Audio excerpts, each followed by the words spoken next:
Welcome back for another episode of LPTV. I'm A. Viola. And I'm Damaris Ramos. 2016 is coming to an end, and with it came the election. Newspapers, polling reports, and most of the country thought that Hillary Clinton was going to win on election night. The voters swung the other way. So what now? With more insight, here's Ajeen, Hunter, and Logan. Hi, I'm Hunter Garretts. I'm here with American government teacher Mr. Pragan, and he's here to answer a couple what now questions about President-elect Trump. Our first question is, what are your thoughts about Trump's transition team?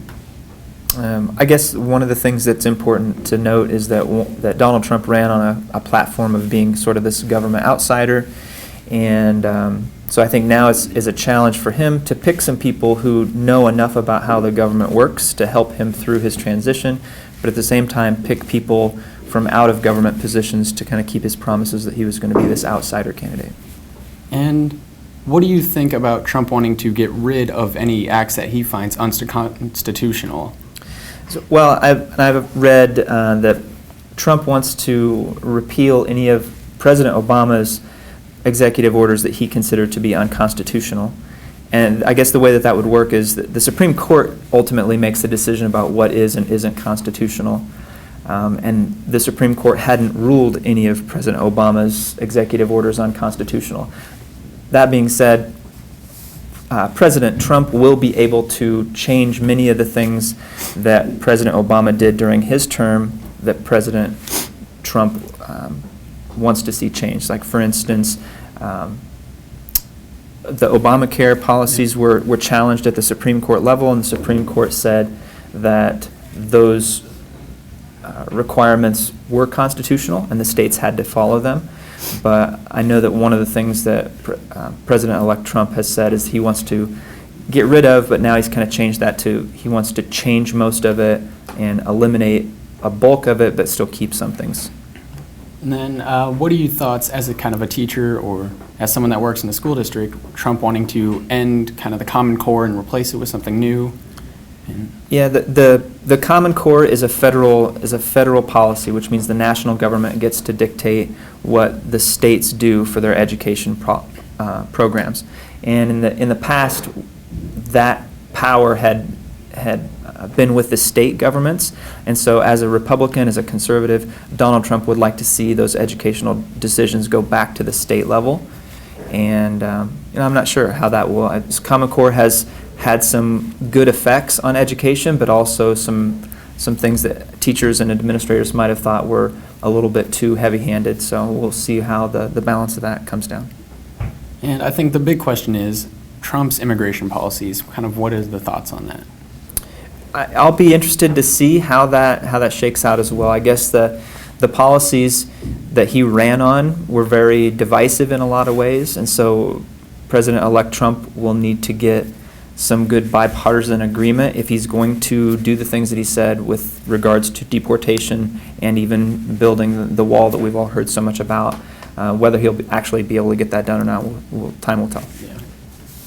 Thank you, Mr. Pragan, for coming in and answering a couple questions. Yeah, absolutely.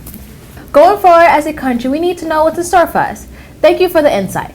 Damaris, did you know that AL has a sister school in another country? No, but Taylor, Alex, and Kylie took a look into our sister school. This year, Abraham Lincoln got the chance to have communication with a sister school in Herat, Afghanistan. Over the summer, Council Bluffs teamed up with a city in Afghanistan, Herat, Afghanistan, through a sister city program. And through this program, we were contacted by one of their directors if we were interested in maybe pairing up with a sister school in Afghanistan. And so it was Abraham Lincoln High School and an all-girls school in Herat, Afghanistan. We were approached with this by Ms. Bellows, and she kind of informed us on what it would entail. We've had our first contact with the school there and the students there. Our ultimate goal is to collaborate on some sort of project together, but right now we are really focused on introducing the kids, introducing the cultures, and kind of just seeing what life is like on halfway around the world. I would say the major benefits are for the students because, as stated before, it's just an opportunity that I couldn't have even fathomed when I was in high school. And they're going to get to learn about, they're going to get to learn not only about another culture, but another culture that people have a strong misunderstanding of, and just we're really struggling right now with looking at that culture and using that understanding in a way that's negative. It was such a unique opportunity for these kids to be able to communicate face-to-face with people on the other side of the world. It really makes you appreciate how far technology has come and what we're capable of as a race. Part of our slogan here in the Lincoln Academy is we're teaching responsible global citizenship. And really that's what social studies is all about. But down here, we want our kids to realize that our world is much bigger than Council Bluffs. It's much bigger than the state of Iowa. It's much bigger than the United States. And if we're going to live in a global community where we're all connected more than we've ever been, then it's important to get these kids exposed to that early on. And this gives us that opportunity.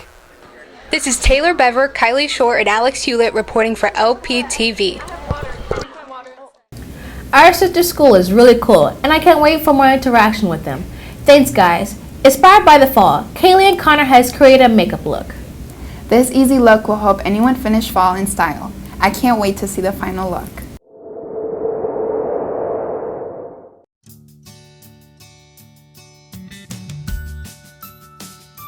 The base for any good makeup look is a flawless foundation. Begin by prepping your skin with a primer. For oily skin, use a mattifying primer, and for dry skin, use something hydrating. After spreading the primer across your entire face, then begin to apply foundation. I recommend dabbing the foundation on your face with your finger and then buffing with a brush. Applying a concealer a shade or two lighter than your foundation underneath your eyes can help to brighten and awaken your under eyes.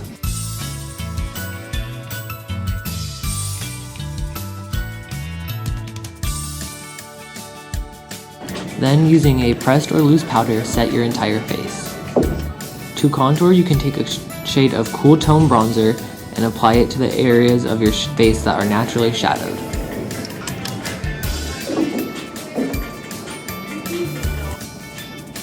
The key to a perfect eye look is blending. Begin with a light skin tone shade to serve as a transition shade across your entire eyelid.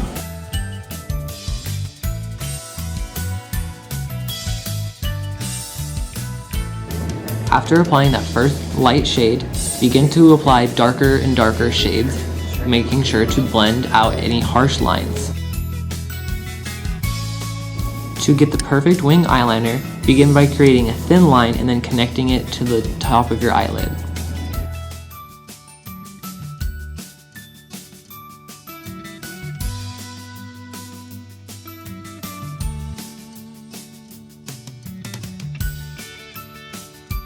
When applying mascara, you want to make sure to decrease the amount of clumps.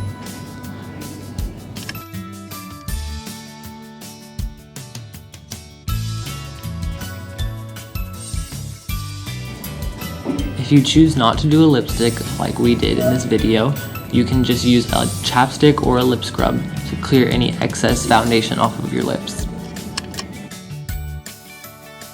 And that is how you achieve the perfect fall look. This has been Connor Gargis and Kaylee Hartenhoff reporting for LPTV. The makeup look is great, Connor. Thank you for the tips. Now that Halloween has passed, it seems like every store is playing Christmas classics. 'Tis the season, but one thing the stores are forgetting is there is another holiday before Christmas. To help Thanksgiving be more memorable this year, Ajina and I will show you how to make a delicious pumpkin pie.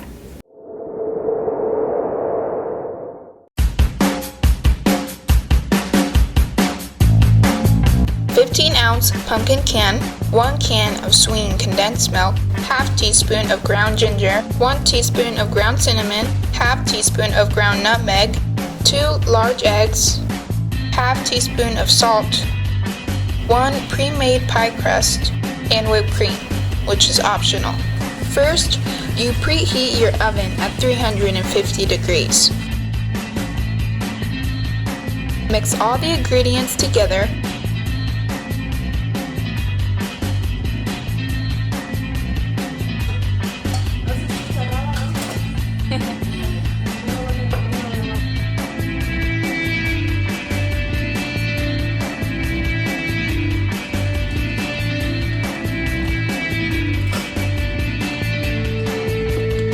Begin to stir until it's all mixed well.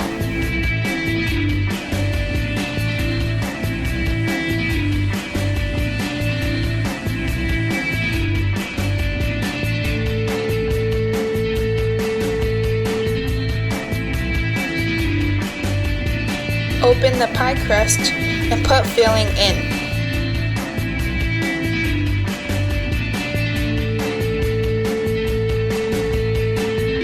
Put it in the oven for 50 minutes.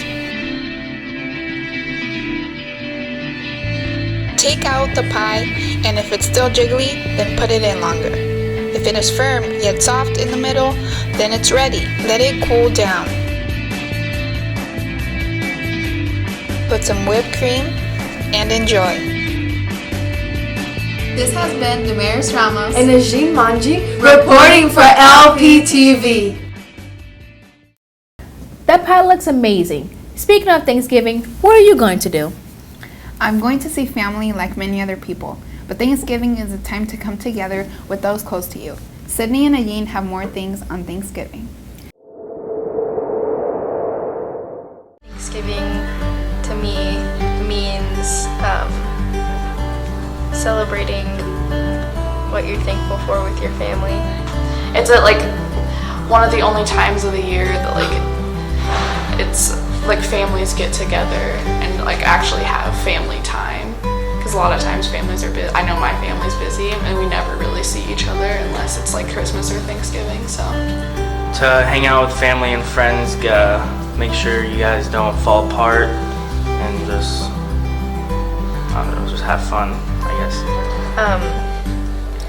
At my dad's, we stay at his house, and then with my mom, we drive 5 hours to go to my aunt's house. Usually me and my family go to my grandparents' house, and we just have a huge typical Thanksgiving dinner and watch football if there's football on. Go over to my grandparents and have dinner and just hang out with family.